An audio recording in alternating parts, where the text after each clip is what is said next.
एक कुटुंब एकत्रित येऊन काय घडवू शकतं याचं उत्तम उदाहरण म्हणजे पाटील काकी. पारंपरिक पद्धतीने बनवलेले पदार्थ ते लोकांपर्यंत पोहोचव हाच आमचा मूळ उद्देश आहे. प्रोडक्ट मध्ये जर दम असला तर 100% द होल वावर इज आवर. जो शार्क टँकचा एपिसोड आपल्याला टीव्ही वरती दिसतो it is just 15 minute. Real pitch is about 1 to 1.5 hours. B2C मध्ये जितना आप दिखोगे उतना आप बिकोगे. At the end in business cash flow is always your reality. धंद्यातला खरा प्रॉफिट ऑपरेटिंग प्रॉफिट नसतं. Most important profit is the valuation. If you yourself have the clarity, then it becomes like a conversation. Be in every corner of the country, then be in every corner of the world. आणि नंतर जर Elon मस्कनी Mars वरती पण काय बनवलं तर तिकडे सुद्धा आम्ही घेऊन जाऊ पाटील काकीला.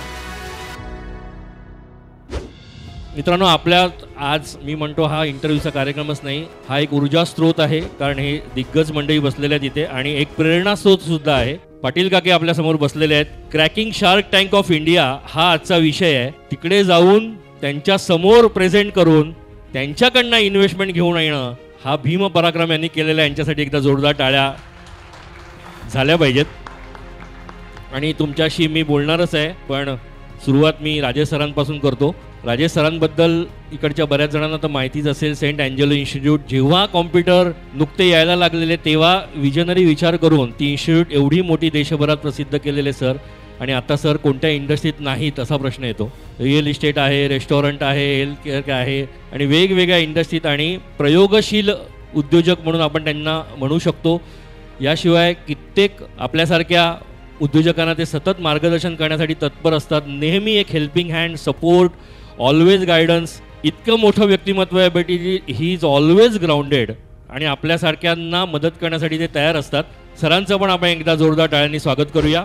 आणि सर, थेट आता प्रश्नाकडे येतो. म्हणजे पाटील काकी शार्क टँकमध्ये जाऊन आल्याच आणि ही दोन मंडळी आहेत त्यांच्याविषयी आपण बोलूच. पाटील काकी या ब्रँडमध्ये आपण इन्व्हेस्ट करावं असं तुम्हाला का वाटलं? सर्वप्रथम आपण नेहमी चर्चेमध्ये नेहमीच म्हणतो की सामाजिक उद्योजकता याला आपल्याला पाठिंबा देणं गरजेचं आहे. तर लिप सर्व्हिस न ठेवता ॲक्च्युली आपण हे करणं फार महत्त्वाचं आहे. पाटील काकींबद्दल जेव्हा समजलं आणि टीम बरोबर जेव्हा मुलाखत झाली आणि त्यांचे जेव्हा पदार्थ आम्ही टेस्ट करून पाहिले तर मला असं वाटलं की खरोखरी फार योग्य कंपनी आहे. शार्क टँकवर जिंकणं किंवा शार्क टँकवर इन्व्हेस्टमेंट मिळवणं by itself is a qualification. पण त्याच्या व्यतिरिक्त सुद्धा अशा टाईपच्या कंपनीजना जर तुम्ही व्यवस्थित पाठिंबा जर दिला तर आपली महाराष्ट्रीयन आणि आपली मराठी संस्कृती प्रोडक्टच्या मार्फत फक्त महाराष्ट्रामध्ये नव्हे आणि देशभरात नव्हे तर जगभरात आपण पसरवू शकतो. अशा सोशल एंटरप्रेनर्सना आयडेंटिफाय करणं, त्यांच्यामध्ये फक्त इन्व्हेस्ट न करता त्यांना स्ट्रॅटेजिक इन्व्हेस्टर बनवून जास्तीत जास्त infrastructure support, relationship support, vision, mission, resources या सगळ्या गोष्टींची जर आपण उपलब्धी करून दिली तर नक्कीच पाटील काकींसारख्या कंपनीज जगभरात प्रसिद्ध होतील. आणि खरोखर एका छोट्याशा घरातनं जन्माला आलेली ही कंपनी जिथे दारोदारी सामग्री विकली जायची त्या परिस्थितीतनं निघून आज 6000 स्क्वेअर फीटची फॅक्टरी तलोजाला मांडणं ही खरोखर एक फार चांगला प्रवास मी असं मानतो. आणि तो देखील फक्त 3 ते 4 वर्षांमध्ये. आणि एक कुटुंब एकत्रित येऊन काय घडवू शकतं याचं उत्तम उदाहरण म्हणजे पाटील काकी. पाटील काकी, त्यांचे मिस्टर, त्यांचा मुलगा, त्यांच्या मुलगाचा खास मित्र दर्शील या चौघांनी मिळून एवढं चांगलं साम्राज्य उभं केलेलं आहे की खरोखर पाटील काकी हॅज बिकम ॲन एक्झाम्पल. आणि अभिमानाची गोष्ट अशी वाटते मला की कुठच्याही मराठी व्यक्तीला महाराष्ट्रामध्ये किंवा जगभरात कुठेही जर मी फक्त पाटील काकी सांगितलं ना तर सर्वच लोक ओळखतात. ती ओळख फक्त शार्क टँकमुळे नव्हे तर ह्यांच्या पदार्थांना जे चकलेली लोक आहेत ते देखील म्हणतात. जसे आमदार निरंजन डावखरे आता जे स्टॉलवर होते आणि ते एवढे खुश होते या सगळ्या प्रोडक्ट्सबरोबर, शंकरपाळी म्हणा, लाडू म्हणा किंवा त्यांचा चिवडा म्हणा, की ते अतिशय मनापासून स्तुती करत होते. मी असं म्हणतो की आपल्या मराठी लोकांमध्ये, आपल्या महाराष्ट्रामध्ये उद्योजकता म्हणजे thanks to platforms like Lakshavedh and activities आणि कॉन्फरन्सेस जो आपण आत्ता ज्याच्यामध्ये आपण सहभागी झालेलो आहोत, बिझनेस जत्रा, अशा कार्यक्रमातनं प्रोत्साहित होऊन मला असं वाटतं की महाराष्ट्रामध्ये कमीत कमी 1 लाख पाटील काकींसारखे उद्योग असतील ज्यांना आपण मिळून फक्त आर्थिक पाठिंबा नव्हे तर बाकी इतर पाठिंबा देऊन देखील आपण त्यांना मोठं बनवू शकतो. सर, तुम्ही आता बोलताना उल्लेख केलात की त्यांना स्ट्रॅटेजिक किंवा बाकीच्या गोष्टी, रिलेशनशिप मॅनेजमेंट या गोष्टींचा जर सपोर्ट केला तर असे घरगुती ब्रँड्स पण आज इंटरनॅशनल स्तरावर चमकू लागतील. सो थोडंसं सर स्ट्रॅटेजिक आणि रिलेशनशिप मॅनेजमेंटबद्दल इलॅबरेट केलात तर. प्रोडक्ट अतिशय चांगलं आहे. टीम जबरदस्त आहे. दर्शील ऑपरेशन्स एकदम जबरदस्त हँडल करतो. Vineet is an expert in technology. Website बनवणं, कस्टमर मॅनेज करणं, व्हॉट्सॲपचा API यूज करणं, या सगळ्या यंत्रणा यांच्याकडे होत्याच. परंतु मी आणि माझे मित्र कैलाश बियानी आम्ही यांना या कंपनीमध्ये इन्व्हेस्टमेंट करून ॲज स्ट्रॅटेजिक इन्व्हेस्टर जेव्हा आम्ही सामील झालो तेव्हा एक अतिउत्कृष्ट क्रिएटिव्ह एजन्सी आणणं. कारण प्रोडक्ट फक्त you can see the product, आपण चखून त्याला जजमेंट देऊ शकतो. बट फर्स्ट कुठचे खाण्याचे जे पदार्थ आहे ना ते आपण एन्जॉय करतो डोळ्यांनी, नंतर त्याच्या द स्मेल आणि त्याच्यानंतर त्याची टेस्ट. तर यासाठी तुम्हाला अतिउत्तम क्रिएटिव्ह लोक आणावे लागतात. तर we onboarded a very interesting advertising agency, creative agency on board. त्याच्या व्यतिरिक्त पूर्ण जे 6000 स्क्वेअर फीटची जी फॅक्टरी आहे त्याच्यामध्ये आम्ही ऑटोमेशन आणलं. म्हणजे पाटील काकींच्या हातचा चव नेहमीच असणार, परंतु जरी आपण 50 ते 60% काम ऑटोमेशन मशीनच्या मार्फत करू शकलो तर जास्तीत जास्ती लोकांना पदार्थ मिळू शकेल आणि जास्तीत जास्ती महिलांना पाटील काकीच्या फॅक्टरीमध्ये व्यवसाय लाभू शकेल. तर आम्ही ऑटोमेशन आणलं, सेमी ऑटोमेशन आणि ऑटोमेशन आणलं आणि मोठ्या प्रमाणात आम्ही जाहिरातीमध्ये पैसे लावावे लागलो. कारण B2C मध्ये ज्याला आपण बिझनेस टू कस्टमर म्हणतो, याच्यामध्ये जितना आप दिखोगे उतना आप बिकोगे और जैसा आप दिखोगे उतना अच्छा बिकोगे. तो जैसा आप दिखोगे के लिए हमने क्रिएटिव्ह एजन्सी को लाए. So these are some very simple strategies. आणि सगळ्यात मोठी गोष्ट अशी आहे की आपल्याला उद्योजकांना विजन देणं महत्त्वाचं आहे, स्केल दाखवणं महत्त्वाचं आहे आणि हिंमत द्यायची गरज आहे. तर मी पाटील काकींना, विनीतला आणि दर्शीलला एकच म्हणतो की बिंदास आपल्याला हेच विचार करायचं आहे की the whole world is a small village. आपण ते मराठी नाटकात तो डायलॉग होता ना, the whole world is our, तशातला भाग आहे. प्रोडक्टमध्ये जर दम असला आणि जर आपण पोचू शकलो लॉजिस्टिकली तर 100% द होल वावर इज आवर. आणि या पद्धतीने याच मार्गावर आम्ही सगळे ॲज वन सिंगल टीम चालतोय. आणि स्ट्रॅटेजिक इन्व्हेस्टर म्हणजे फक्त पैसे देऊन लिप सर्व्हिस करून बंद नाही झालो, तर दर आठवड्याला आम्ही भेटतो. 4 ते 5 तासाची आमची मीटिंग चालते. प्रत्येक कणाकणावर, प्रत्येक क्षणाक्षणावर आमचं लक्ष असतं आणि कुठच्या पद्धतीने आणि कसं आम्ही यांना पेरू शकतो समाजामध्ये, वेगवेगळ्या प्लॅटफॉर्म्सवर ऑनलाईन आणि ऑफलाईन एक्सपोर्ट कसं करू शकतो, या सगळ्या गोष्टींवर आमचे प्रयत्न सुरू झालेले आहेत. ही मुलं जे तुम्ही पाहतायत 14 ते 16 तास रोज काम करतात, दर्शील आणि विनीत. मी म्हणेन की त्यांच्यासाठी टाळ्या वाजवल्या पाहिजेत. आणि पाटील काकी म्हणजे चव न सोडता, क्वालिटीमध्ये कॉम्प्रोमाइज न करता, पदार्थांच्या क्वालिटीमध्ये कॉम्प्रोमाइज न करता ते जे टेस्ट सांभाळून बसलेले आहेत आणि ॲडिशनल प्रोडक्ट जे जोडत चाललेले आहेत आणि त्यांची जी पॅशन आहे या पदार्थांबद्दल, त्यांच्या हातामध्ये जी कला आहे, कारण सगळ्याच हाताला तेवढी चव नसते. अमुक लोकांच्या हातातच चव असते आणि त्यांचंच जेवण आपल्याला नेहमी खायला आवडतं, आई सोडून. प्रत्येक आई चांगलीच बनवते, परंतु जर आपल्याला कमर्शियलायझेशन करायचं असलं तर हाताला चव असलं पाहिजे आणि ती चव पाटील काकींच्या हातून आपल्याला नेहमी मिळते. दुसरी अभिमानाची गोष्ट मला अशी वाटते की पाटील काकीच्या मार्फत ज्या महिलांना उद्योजकतातर्फे वळण मिळालेलं आहे आणि ज्या महिला पाटील काकींच्या फॅक्टरीमध्ये जे काम करतात, तर त्यांना बघून असं मनाला समाधान वाटते की आज साधारणतः 35 ते 40 महिला काम करतात. परंतु आमची अशी इच्छा आहे की ही संख्या हजारोंमध्ये असावी, म्हणजे अनेक लोकांच्या हाती काम लाभेल. ही आमची ॲज स्ट्रॅटेजिक इन्व्हेस्टर माझी आणि कैलाश बियानींची याच्यामध्ये हा प्रामाणिक प्रयत्न आहे. सर म्हणजे तुमचा स्पर्श त्यांना झाला की ते सोनं ऑलरेडी होतंच, पण ते अजून झळाळून उठणार आहे त्याबद्दल वादच नाही. आणि तुम्ही इन्व्हेस्टमेंट त्याच्यात केलेली आहे. सो डेफिनेटली ती इन्व्हेस्टमेंट किती ग्रो होणार, कशी ग्रो होणार, याची सगळी विजनरी कॅल्क्युलेशन्स तुमच्याकडे असतील. तरीसुद्धा आमच्या सगळ्यांच्या कुतूहलाचा एक विषय म्हणून या मंडळींनी 2 ते 3 वर्षात 3 कोटीचा टप्पा ऑलरेडी गाठलेला आहे. म्हणजे 5,000 रुपयापासून सुरुवात करून त्यांच्यासाठी एकदा टाळ्या होऊ देत. सो मला हा प्रश्न आहे सर, काय साधारण आपण बघतोय पुढे जाऊन येणाऱ्या 2 किंवा 3 वर्षात साधारण अजून आपलं व्हॉल्यूम कुठपर्यंत घेऊन जाण्याचा विचार आहे आपला? 3 ते 5 वर्षामध्ये आम्हाला या कंपनीला 100 कोटीवर न्यायचं आहे. सहज शक्य आहे, मोठा आकडा नसतो हा. आणि सगळ्यात मोठी गोष्ट म्हणजे आम्हाला ह्या कंपनीला स्टॉक एक्सचेंजवर लिस्ट करायचं आहे. तर एक घरात जन्माला आलेली कंपनी, पाटील काकींसारखी एक व्यक्ती स्टॉक मार्केटपर्यंत पोचू शकते, ही जर्नी आम्हाला गाठायची आणि ॲज अ एक्झाम्पल जगाला दाखवायचं आहे की जर तुमच्या मनात विचार आला तर ते साध्य होऊ शकतं. परंतु एकच सांगू इच्छितो सर्वांना की जेव्हा आपल्याला बिझनेस वाढवायचा असतो तेव्हा त्याच्यामध्ये फक्त पैशाकडे न बघता जर पैसा कोणाचा आहे, जर तो व्यक्ती स्ट्रॅटेजिक इन्व्हेस्टर असला तर तो पैशाबरोबर तुम्हाला त्या पैशाची ताकद आणून देतो की याचा वापर कसा चांगल्या प्रकारे झाला पाहिजे आणि त्याच्यामुळे प्रगती होऊ शकते. मित्रांनो, एकच सांगेन, पैसा महत्त्वाचा असतोच, त्याला काहीच तोड नाही आहे.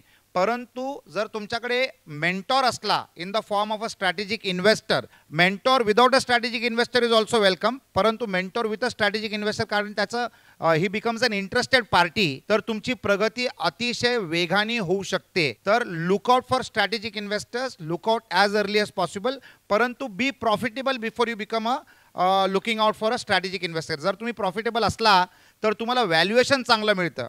प्रत्येक धंद्यामध्ये मित्रांनो, सगळे उद्योजक आहात या रूममध्ये, एकच सांगतो की आपलं लक्ष फक्त ऑपरेटिंग प्रॉफिटवर असतं. धंद्यातला खरा प्रॉफिट ऑपरेटिंग प्रॉफिट नसतं, that is one part. The most important profit is the valuation. सांगायचं तात्पर्य म्हणजे आता समजा हॉटेल इंडस्ट्रीमध्ये, कारण माझे रेस्टॉरंट्समध्ये पण इन्व्हेस्टमेंट्स आहेत, तर हॉटेल इंडस्ट्रीमध्ये 5 पटीने तुम्हाला व्हॅल्युएशन मिळतं. म्हणजे समजा तुमच्याकडे 20 रेस्टॉरंट्स असले आणि त्याचा टर्नओव्हर 50 कोटी असलं तर 50 गुणिले 5 250 कोटी रुपयाचं तुम्हाला व्हॅल्युएशन मिळतं. त्या 50 कोटीमध्ये तुम्ही प्रॉफिट कमवून 10 कोटी कमवणार. परंतु जर व्हॅल्युएशन 250 कोटीचं जर झालं तर तुम्ही विचार करा की तुमच्या एफर्ट्सच्या स्टॉकची व्हॅल्यू किती झाली. तर always and always work towards creating a valuation, आणि व्हॅल्युएशन चांगलं घडवण्यासाठी तुम्हाला प्रॉफिटेबल होणं महत्त्वाचं आहे, कस्टमर सॅटिस्फॅक्शन करून ठेवणं महत्त्वाचं आहे, इनोव्हेटिव्ह असणं महत्त्वाचं आहे, आणि नॉन कॉम्प्रोमाइजिंग क्वालिटी ठेवणं हे अत्यंत महत्त्वाचं आहे. काय बोलला सर, म्हणजे या 5 ते 10 मिनिटात मला असं वाटतं हा एवढ्या वर्षांचा अनुभव आपल्याशी बोललाय. कितीतरी 1000 पुस्तकं वाचून जे आपल्याला कळलं नसतं ते खूप साध्या, सोप्या आणि सहज समजेल अशा शब्दात सर तुम्ही मांडलत. आणि मला असं वाटतं की इकडे तुमच्या या आजच्या 2-3 प्रश्नांच्या उत्तराने बऱ्याच जणांच्या मनात, आज जरी ते छोट्या स्वरूपात धंदा करत असतील, व्यवसाय करत असतील, तरी एक आशा आज जागृत झालेली निश्चितपणे असणार की सर जे आज म्हणाले आहेत, बाकीच्या ज्या गोष्टी आहेत सगळ्या, त्याच्यावर सुद्धा मला फोकस करायला पाहिजे. फक्त मला माझं ऑपरेशन्स आणि माझी चव किंवा फूड इंडस्ट्री सोडून जर काही गोष्टी असतील, याच्या व्यतिरिक्त व्यवसायाचे असे बरेचसे भाग आहेत जे मला खूप गंभीरपणे घ्यायला पाहिजेत. जरी माझ्याकडे आत्ता रिसोर्सेस कमी असतील, फायनान्शियल रिसोर्सेस कमी असतील, तरी या गोष्टी मला शिकणं हे खूप गरजेचं आहे. हा मेसेज मात्र आज तुमच्या या बोलण्यातून सगळ्यांनी घेतला असेल असं मी समजतो. आणि सर, तुमच्या नियोजित वेळेपेक्षा पण 5 मिनिट दिलेत, त्यासाठी तुमचं मनापासून आभार मानतो आणि तुम्हाला मी मोकळं करतो सर. पूर्ण 10-12 मिनटं मी एकटाच बोललो, त्याच्यासाठी दिलगिरी व्यक्त करतो, कारण मला जायचं आहे. 6:30ची माझी इंटरनॅशनल फ्लाईट आहे, तर 3 तास अगोदर पोचायचं असतं. साधारणतः मी 2.25-2.5 तास अगोदरच पोचणार, तरीसुद्धा मी फ्लाईट धरीनच. आणि मला यांच्याबरोबर सहभाग करता आला नाही प्रश्न उत्तरांमध्ये, त्याच्याबद्दल देखील मी दिलगिरी व्यक्त करतो. धन्यवाद आणि थँक्यू व्हेरी व्हेरी मच. आणि आता आपण उत्सव मूर्ती किंवा पाटील काकी, त्यांना एक दडपण आलं आहे वेगळं, कारण हे अशा प्रकारे स्टेजवर बोलणं वगैरे हा त्यांचा प्रांत नाही आहे. गेले 2 दिवस त्या मला सांगतायत, पण त्यांना हे कदाचित माहिती नाही की ही सगळी मंडळी ना आपली घरची आहेत. हा इंटरव्ह्यू नाही, हा संवाद आहे. आणि तुम्ही जे बोलाल ते काही आम्ही असं मीटरमध्ये हे परफेक्ट होतं का वगैरे नाही, कारण ते हृदयातून आलेलं आहे आणि जे हृदयातून येतं ते हृदयापर्यंत पोचतंच, हे आम्हाला माहिती आहे. त्यामुळे तुम्ही अजिबात काळजी करू नका. सगळ्यात आधी तुम्हाला एक प्रश्न विचारतो आणि आपण सुरुवात करूया पुन्हा नव्याने. नेमकं असं पाटील काकी किंवा तुमच्यामध्ये असं काय युनिक आहे, जे वेगळे पण आहे तुमचा, ते तुमच्याकडून जाणून घ्यायला आवडेल. पहिला तर माझा सर्वांना नमस्कार. पाटील काकीमध्ये वेगळं पण असं आहे, जेवण तर सर्वच जण बनवतात, पण जे पारंपरिक पद्धतीने बनवलं जातं, जे मी माझ्या आईकडून शिकले किंवा जे आपल्या आजी वगैरे बनवायच्या, त्या पारंपरिक पद्धतीने जे पदार्थ बनवले जातात आणि तेच पाटील काकीमध्ये बनवले जातात. त्याच्यामध्ये जे आपण खात नाही किंवा जे ॲडिटिव्ज किंवा प्रिझर्वेटिव्ह जे वापरतात ते आम्ही अजिबात वापरत नाहीत. आणि ते पारंपरिक पद्धतीने बनवलेले पदार्थ, एक आपल्या आईच्या हाताची चव कशी असते आणि ते लोकांपर्यंत पोचावं, हाच आमचा मूळ उद्देश आहे की पाटील काकींमध्ये पदार्थ बनवण्याचा आणि लोकांपर्यंत पोचण्याचा. तो काकी असं सांगतायत की आईच्या हातची चव आणि आपली जी परंपरा आहे, या परंपरेमध्ये कुठेही ॲडमिक्शन्स नसतात, प्रिझर्वेटिव्स नसतात, ते अस्सल जे पदार्थ आपल्या घरी बनले जातात ते तसेच्या तसे आपल्या ग्राहकांपर्यंत पोहोचवणं, हे तुमचं वेगळेपण आहे असं तुम्हाला म्हणायचं आहे. यानंतरचा प्रश्न मी विनीतला विचारेन. विनीत बद्दल मला नक्की काहीतरी सांगायचं आहे तुम्हाला. आय थिंक विनीत 9वीत ना रे?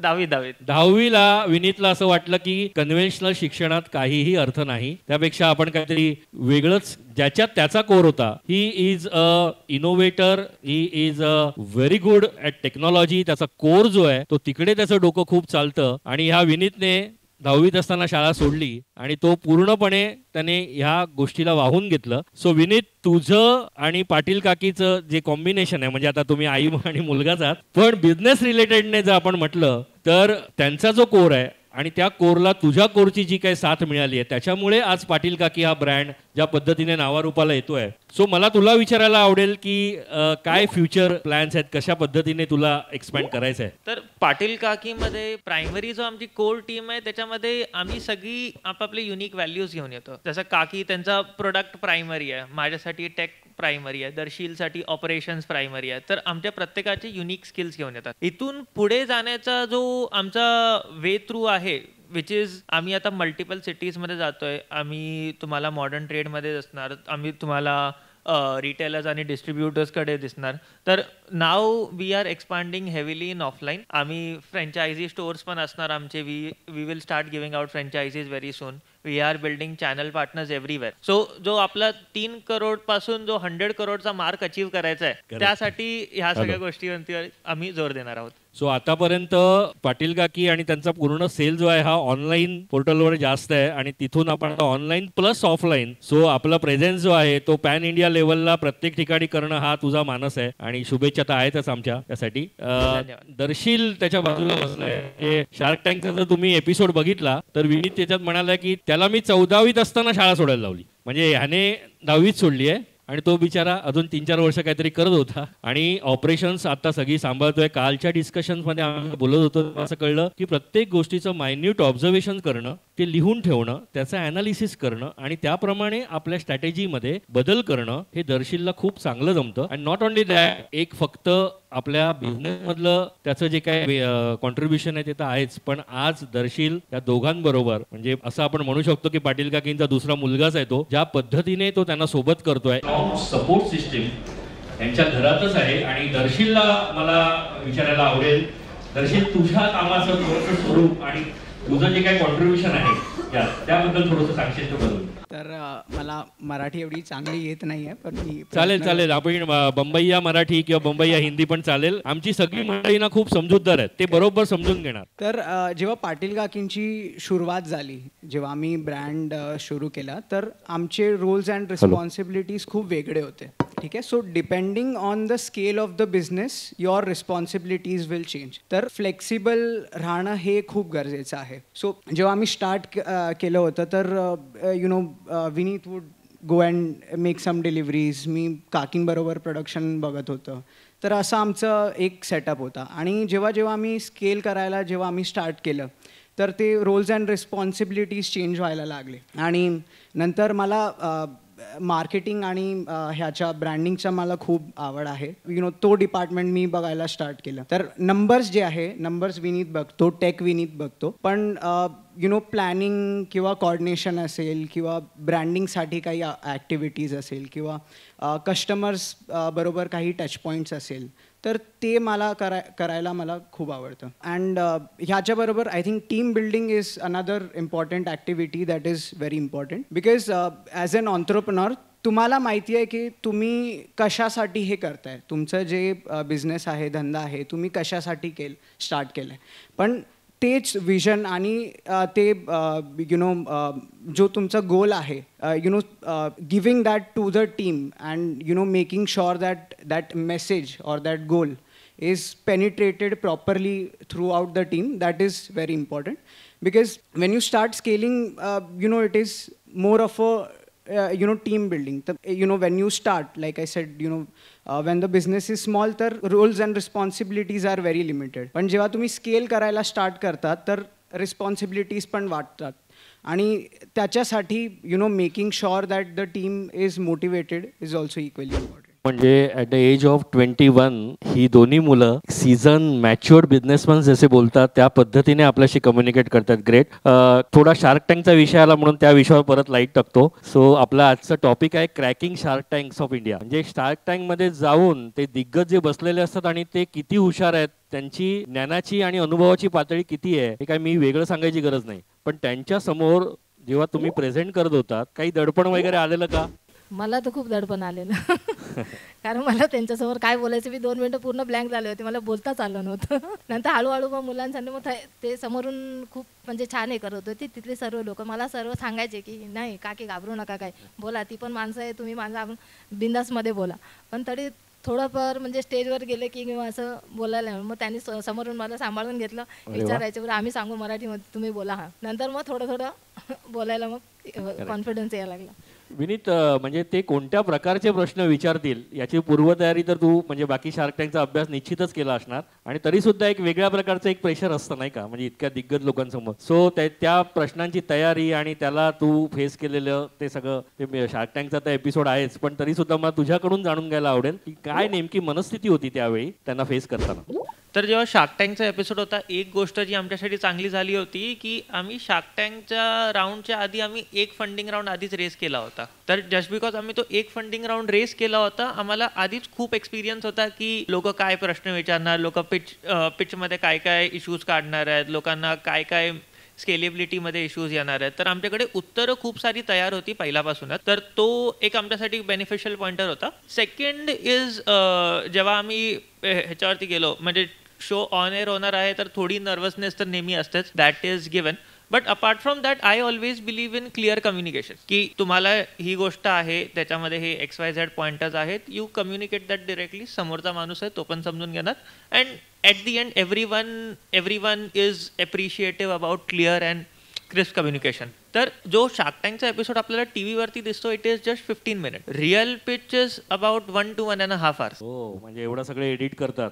हो, म्हणजे ती 15 मिनिटातली जी कसरत आम्ही बघितली आहे त्याच्याही पेक्षा जवळजवळ 4 ते 5 पटीने जास्त आहे. नक्की. आणि हे सगळं फेस करून आले आहेत तुम्ही. हो. अच्छा दर्शील, पर्टिक्युलरली तुझा कोर बघता किंवा त्यातले तुझे एक्सपर्टीज बघता, तू नेमकी काय तयारी केलेलीस त्यांना फेस करताना ते पण जाणून घ्यायला आवडेल. आणि आमच्या प्रेक्षकांना सुद्धा हे जाणून घ्यायला आवडेल की अशा प्रकारची मंडळी काय नेमकं बघतात ते तुझ्या शब्दात तू त्यांना सांग, म्हणजे त्यांना कळेल. आणि आमची मंडळी पण कदाचित पुढचे शार्क टँक मध्ये जाणारे पार्टिसिपंट आहेत, आज ते स्फूर्ती घेणार आहेत, इथून इन्स्पिरेशन घेऊन त्यातला किमान 10% 20% लोक तरी जाणार. तो त्यांना ती तयारी करायला मिळेल आज तू बोलतोस त्याच्यामुळे.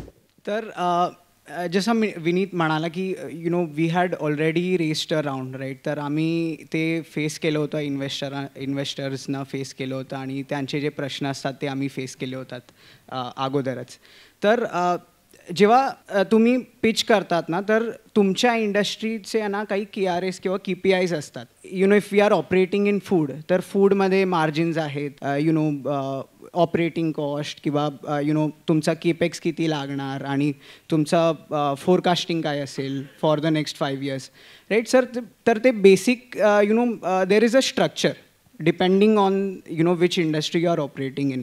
तर ते पहिल्यांदा ते तुम्ही आयडेंटिफाय करा की तुम्ही ज्या पण इंडस्ट्रीमध्ये डोमेनमध्ये असणार, तर त्या इंडस्ट्रीमध्ये मेन काय KPIs आहेत की काय मेट्रिक्स आहेत जे तुम्हाला ट्रॅक करायला लागणार. आणि एकदा ते तुम्हाला क्लिअर झालं की हे हे 10 की हे 15 मेट्रिक्स आहेत, तर after that things will become very simple. तर all these metrics are interconnected. तर तुम्हाला एक मेट्रिक जर अंडरस्टँड झाला तर त्याच्या रिलेटेड किती मेट्रिक्स आहेत ते तुम्हाला अंडरस्टँड होणार. And so whenever you are pitching to someone, if you yourself have the clarity about your business, then it becomes like a conversation. So you have to reach to that level wherein it becomes more like a conversation and less like an interview. वा, म्हणजे तो संवादाच्या लेवलपर्यंत, पातळीपर्यंत त्याला नेऊन ठेवणं आणि त्याच्यासाठी पूर्वतयारी अभ्यासाची आणि आपल्या इंडस्ट्रीला सखोल अभ्यास करणं, हे गमक आय थिंक विनीत दर्शीलने सांगितलंय. विनीत, तुला विचारायला आवडेल, 5,000 ते 3 कोटी हा प्रवास सुद्धा सोपा नसणार. त्याच्यासाठी किती पेन्स आणि त्या लेबर पेन्स मधनं तुमची अख्खी ऑर्गनायझेशन गेलेली असणार हे मी जाणतो आणि इकडचा प्रत्येक उद्योजक जाणतो. तरी सुद्धा आमच्या मंडळींना काही प्रश्न असतील. कदाचित आज 3 करोडला पोहोचल्यानंतर तुमचा माइंडसेट कदाचित त्या गोष्टीतून गेल्यानंतर वेगळा झालेला असेल, पण आमच्या मंडळींना हे बेसिक प्रश्न असतात की 5,000 ते 3 करोड मध्ये जाताना कोणती चॅलेंजेस तुम्हाला आली आणि तुम्ही ती कशी ओव्हरकम केली, त्यावेळी तुमची मानसिक स्थिती कशी होती, याबद्दल पण थोडासा लाईट टाकला असता जरा बरं होईल. सी आमच्यामध्ये एक गोष्ट जी होती, जेव्हा आम्ही बिझनेस स्टार्ट केला होता पाटील काकी, राईट, आमच्याकडे प्रायर एक्सपिरियन्स नव्हता. We were not experience founders, right, like a lot of people. तर आम्ही इनिशियली काय चुका केल्या आणि त्या चुकातून आम्ही काय शिकलो ते सांगतो आम्ही. ठीक आहे. तर one major mistake that we did initially was की नॉट अंडरस्टँडिंग कॅश फ्लो आणि फायनान्सेस. करेक्ट. तर सुरुवातीचे काही महिने आम्हाला त्यामुळे इश्यू झाला. We got a very good CA friend on board, Tushar Mohite म्हणून आहेत, व्हेरी क्लोज फ्रेंड. बट त्याच्या आल्याने आमचा तो प्रॉब्लेमच solve. He thought us everything we got to know. At the end in business everything is cash flow. That is what we got to know. Your PNL is also good to see and good to show. Cash flow is always your reality. मी थोडंसं थांबवतो. Cash flow management बद्दल विनीत बोलतोय. So जो आपल्याकडे जो आवक आणि जावक याचा जो रेशो असतो आणि तिकडे आपलं लक्ष असणं खूप गरजेचं आहे हे विनीत सांगतोय. आणि तो असं सांगतोय की आधी याबद्दल माहिती नव्हती किंवा ज्ञानच नव्हतं, पण त्यांनी कंपनीत हे माहिती असणारा एक CFO आणला. हा सुद्धा खूप महत्वाचा भाग आहे यातला. तर that is one problem. Second problem is at the end as founders our job is HR. आपल्याला माणसं जोडता आली पाहिजे, आपल्याला समजता आलं पाहिजे की कोणत्या माणसाकडून काय काम करून घ्यायचं आणि त्यांना कोणत्या पोझिशनवरती आपल्याला ठेवायचं आहे, त्यांना अप्रिशिएट करणं. At the same time also eliminating or firing people is very important. नारळ देणं सुद्धा योग्य वेळी हे गरजेचं आहे. आणि तिथे कुठेतरी मराठी माणूस भावनिक होतो आणि मग स्वतःचं नुकसान करून घेतो. आणि कदाचित याच्यातून तुम्ही पण गेला असालच. नक्कीच नक्कीच. आमच्यासाठी पण एक प्रोसेस होती ज्यामुळे आम्ही ऑन द वे आम्ही शिकलो की what are the type of characteristics जे तुम्हाला हायर करताना बघितले पाहिजे. जसं commitment level. No matter at any pay scale you hire. तुम्ही कुणाला एक इंटर्न म्हणून हायर किंवा एक एक्सपिरियन्स पर्सन हायर करा. But if you do not have commitment in the person then there is no point in hiring. तर अशा टाईपचे आमचे लर्निंग सो होते. पीपल मॅनेजमेंट रिलेटेड चॅलेंजेस येतात का अजूनही ऑनगोईंग ऑपरेशन्स मध्ये दर्शील? चॅलेंजेस तर असणारच, but you know at different levels तुम्हाला रिक्वायरमेंट्स काय आहे ते तुम्ही लिहून घ्या आणि नंतर तुम्ही ते कम्युनिकेट करा एम्प्लॉईना. आणि जर तुमचा एक यु नो मॅच झाला तर then there is no challenge. आणि जर मॅच नसेल तर you have to take a hard call sometimes. Great. हा प्रश्न तुम्हाला तिघांनाही आहे. What next? काय बघताय? म्हणजे मी राजेश सरांना तर विचारलंच आहे, पण एक आदर्श ऑर्गनायझेशन पाटील काकी ॲज अ ब्रँड म्हणा, ॲज अ संस्था म्हणा, तुमच्या प्रत्येकाच्या नजरेतून तुम्ही काय बघताय? आपल्याकडे शेवटची 5 मिनिटं आहेत, म्हणजे अगदी काय म्हणतात रॅपिड फायर आहे असं आपण समजू. What next? सी फूडमध्ये एक सर्वात जास्त इम्पॉर्टंट गोष्ट आहे विच इज ॲक्सेसिबिलिटी. तुमचं जेवण ॲक्सेसिबल असणं खूप. जसं आता आपण ह्या कॉन्फरन्स रूममध्ये आहोत, ह्या कॉन्फरन्स रूममध्ये एकच गोष्ट भेटते, तर तुम्ही दुसरं कधी काही विकत घेऊ नाही शकत, कारण तुम्हाला ह्या कॉन्फरन्स रूमच्या आतमध्येच राहायचं आहे आणि तुम्हाला कन्व्हिनियंटली तीच भेटणार आहे. तर being accessible is very very important in food. The number of touch points you have with your customer wherein your customer can buy your product. Online झालं, मॉडर्न ट्रेड झालं, खालचं नक्की बिल्डिंगच्या खालच्या दुकानवाल्याकडे पण असणं गरजेचं आहे आपल्याकडे. तर what we want to do next is be in every corner of the country, then be in every corner of the world. आणि नंतर जर इलॉन मस्कनी मार्सवरती पण काय बनवलं तर तिकडे सुद्धा आम्ही घेऊन जाऊ पाटील काकीला. क्या बात आहे. म्हणजे खरंच अभिमानाची गोष्ट आहे. 21 वर्षाचा मुलगा ज्या आत्मविश्वासाने हे सांगतोय की मी जगाच्या कोपऱ्या कोपऱ्यात असेल आणि त्याच्याही पलीकडे जर काय असेल तर अवकाशात सुद्धा आपण काय करू शकतो. ग्रेट. काकी तुम्ही काय सांगाल? मी काय सांगणार, आता मुलांनी तर सांगितलंय, त्यांना मी साथ देणार. एवढं सांगेन की त्यांना जे माझी जेव्हा गरज आहे त्यांना तर आम्ही त्यांच्या पाठीशी पूर्णपणे उभे आहोत. मी आणि माझे मिस्टर, आम्ही तर प्रोडक्शन पूर्ण माझ्याच हातात असतं, त्याच्यामुळे त्यांना काय पाहिजे किंवा त्याच्यामध्ये अजून काय नवीन करायचं आहे त्याची मदत मी करते. नवनवीन पदार्थ अजून, कारण प्रॉडक्ट रेंज आपण वाढवतोय. बरोबर. सो हे ह्याच्या मागचं संशोधन किंवा त्याच्या मागे रिसर्च किंवा ह्या गोष्टीमध्ये तुम्ही सातत्याने असता का? मी त्याच्यात मी किचनमध्ये पूर्ण दिवस आम्ही तिकडेच असतो फॅक्टरीमध्ये. असं कधी झालंय का की मी ठरवलं पण मनासारखं नाही झालं, असं झालंय कधी? होतं ना, कितीतरी वेळ होतं. कोणी म्हणजे मी किंवा मुलं कोणाकडून करून गेलं तर चुकतात, ते मला पण नाही आवडत कधी कधी. असं नाही, असं केलं, हे असं नाही झालं तर मी ते पूर्ण बॅच रिजेक्ट करून टाकते की नाही, आज गेलीच नाही पाहिजे पुढे बॅच. मग अशी कोणती गोष्ट आहे की ज्याच्यात तुम्ही कधीही कॉम्प्रोमाइज करणार नाही पाटील काकी, कितीही मोठं झालं तरी? अशी कोणती एक गोष्ट आहे? क्वालिटीमध्ये तर कधीच नाही करणार. अच्छा. कारण लोकांना द्यायचं आहे ते, जे मी बनवते ते प्रामाणिकपणे बनवलेलं आहे आणि ते प्रामाणिकपणे लोकांपर्यंत चांगलंच गेलं पाहिजे.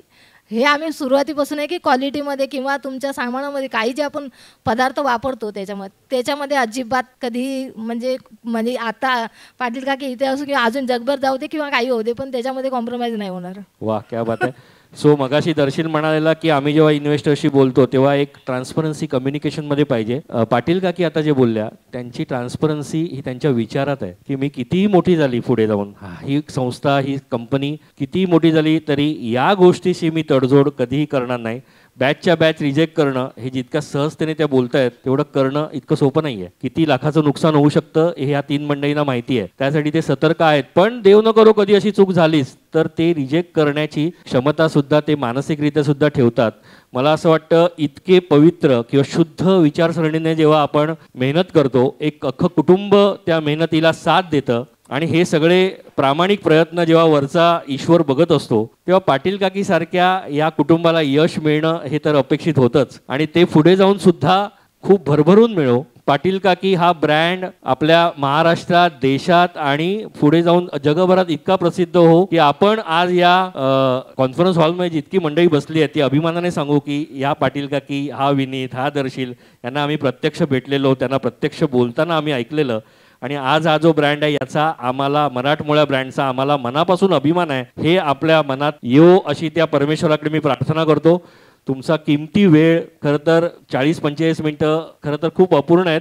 ह्यांना पण खूप ऐकायचं पण वेळेची बंधन असतात, मर्यादा असतात. पुन्हा कधीतरी वेळ मला सविस्तर बघायला आवडेल. मी सगळ्यांना विनंती करेन की शार्क टँक मधला यांचा एपिसोड तुम्ही नक्की बघा. ज्या पद्धतीने यांनी प्रेझेंट केलं आहे तिथे म्हणजे हॅट्स ऑफ, म्हणजे प्रेझेंटेशन स्किल्स पण यांनी त्याची पण तयारी केलेली आहे. एक छोटीशी गोष्ट फक्त ऍड करतो की नुसता एपिसोडच नका बघू, आमच्या वेबसाईटवरून जाऊन ऑर्डर करून त्यांना चव करून सुद्धा बघा आमच्या प्रोडक्ट्सला. हो, this is businessman. Yes, very good. So Vineet, you and Darshil have a very bright future, त्याबद्दल वादच नाही. मी वाटच बघत होतो तू कधी अशा पद्धतीने बोलशील. Very good, very good. So यांच्या या पुढच्या सगळ्या फ्युचर प्लॅन्सला आपल्या लक्षवेध परिवारातर्फे, लक्षवेध इन्स्टिट्यूटतर्फे आणि तुम्हा सर्वांतर्फे खूप भरभरून शुभेच्छा. तुमच्या सगळ्यांचे आभार आणि सगळ्यात जास्त आभार इकडे बसलेल्या सगळ्या आमच्या प्रेक्षक वर्गाचे, ज्यांनी ही खूप इंटरेस्टिंग सक्सेस स्टोरी तितक्याच पेशंटली ऐकली. तर तुम्हा सगळ्यांचे आभार मानतो.